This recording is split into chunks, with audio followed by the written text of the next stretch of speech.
პერიოდში მართლაც გაუარესდა რაიონში ელექტროენერგიის მეთოდება. ეს პირველ რიგში აიხსნება იმით, რომ თვითონ ქვეყანაში არის შექმნილი რთული სიტუაცია, მოგეხსენებათ ახლა გაზაფხულის პერიოდია, ენგურგეზე წყლის რაოდენობა დონე ვერ არის იმ დონეზე, რომ მაქსიმალურად იქნეს გამომუშავებული ელექტროენერგია. ამაზე დერფის ის, რომ გახარჯული ელექტროენერგიის საფასურის ამოღებაში ქვეყანაში მძიმე მდგომარეობაა შექმნილი. საქენერგო ვერ უზრუნველყოფს იმ თანხების ამოღებას მომხმარებლებისაგან, რომელიც იხარჯება. ამდენად საკმაოდ დიდ ფინანსურ სიზნელეს განიცდის, რომ შეძენილი იქნეს საწვავი გრესების მუშაობისათვის. ანდაც დამატებით რომელიმე სახელმწიფოდან, ვთქვათ, რუსეთიდან, სომხეთიდან, აზერბაიჯანიდან შეძენილი იქნეს დამატებით ელექტროენერგია. მეხანია რაც მუშაჯგუფში იქნა და ახლის მანძილზე რა ღონისძიებები იქნა გატარებული? დიახ, საქართველოს პრეზიდენტის 1998 წლის იანვრის დადგენილება 751, რომლის თანახმადაც დავალებული გვაქვს, რომ მაქსიმალური ზომები იქნას მიღებული საერთოდ ამ სისტემაში, ამ სფეროში არსებული მდგომარეობის დასარეგულირებლად და მოსაწესრიგებლად. მოგეხსენებათ, რომ ყველგან და მათ შორის ჩვენს რაიონშიც არიან მომხმარებლები, რომლებიც არასწორად ხმარობენ ელექტროენერგიას, რიცხველების გვერდით ავლით ხდება ელექტროენერგიის გამოყენება, ზოგი ღებულობს და არ იხდის ელექტროენერგიას. არიან მომხმარებელთა კატეგორია, რომლებიც სხვადასხვა ობიექტებზე არიან მიერთებული არასწორად. აი ამის გამო შიდა ქართლის მხარეში საქართველოს პრეზიდენტის სახელმწიფო მონაგულის განკარგულების საფუძველზე იქაც არის შექმნილი მუშაჯგუფი, ქარელის რაიონში შეიქმნა მუშაჯგუფი, რომლის შემადგენლობაშიც არიან როგორც ადმინისტრაციული ორგანოების, ისე თვითონ ელექტროკომპანიის ხელმძღვანელი მუშაკები.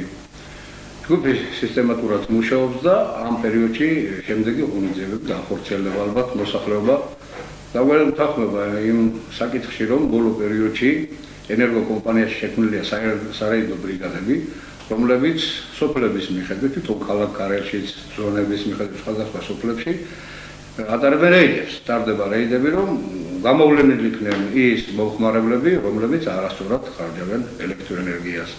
ანდაც ხარჯავენ და არ იხდიან მიღებული გახარჯული ელექტროენერგიის საფასურს. დღეისათვის უკვე 120-დან მეტი პიროვნება გამოვლენებული, რომლებსაც აი არასწორად ჰქონდათ მიერთებული არასწორად ქსელზე, ანდაც რიცხველის გვერდის ავლით ახდენდნენ ელექტროენერგიის გახარჯვას. ასეთი მოქალაქეების მიმართ შედგენილია აქტები და მიყენებულია შესაბამისი საჯარიმო სანქციები. ჩვენ გვინდა რომ ყველა ზონა მივიღოთ, მთავარია ერთი უნდა ვიცოდეთ, რომ მოსახლეობა მართალია იმ პერიოდში ჭირს მიწოდება ელექტროენერგიის იმ გრაფიკების დაცვას შექმნილი საერთო მძიმე სიტუაციიდან გამომდინარე, რომ ძირითადად მოსახლეობა საღამო საათებში ჭირდება ელექტროენერგია. მაგრამ სამწუხაროდ ვერ ვახერხებთ, არ ხერხდება ჩვენგან დამოუკიდებელი მიზეზების გამო, მაგრამ ელექტროენერგია მაინც მოიხმარება ან დღის საათებში, ან ღამის საათებში, როცა ამის საშუალება მაინც იხარჯება. გახარჯული ელექტროენერგიის საფასური კიდე უნდა გადაიხადოს. ისე სხვანაირად არ შეიძლება. უახლოეს მომავალში რა საიმედოს გვეტყვით? როგორ იქნება ელექტროენერგია?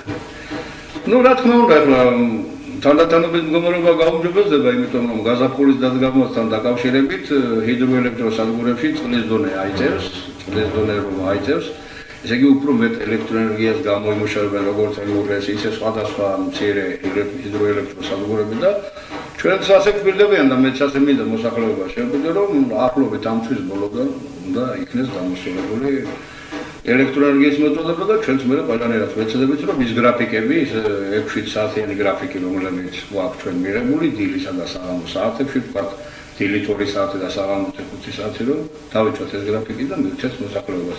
მე წმენად გამოგო, რომ გაზაფხულის და ზაფხულის პერიოდში ხომ ახლა აღარ აჭირს ელექტროენერგიის მეთოდება და ალბათ გაუმჯობესდება.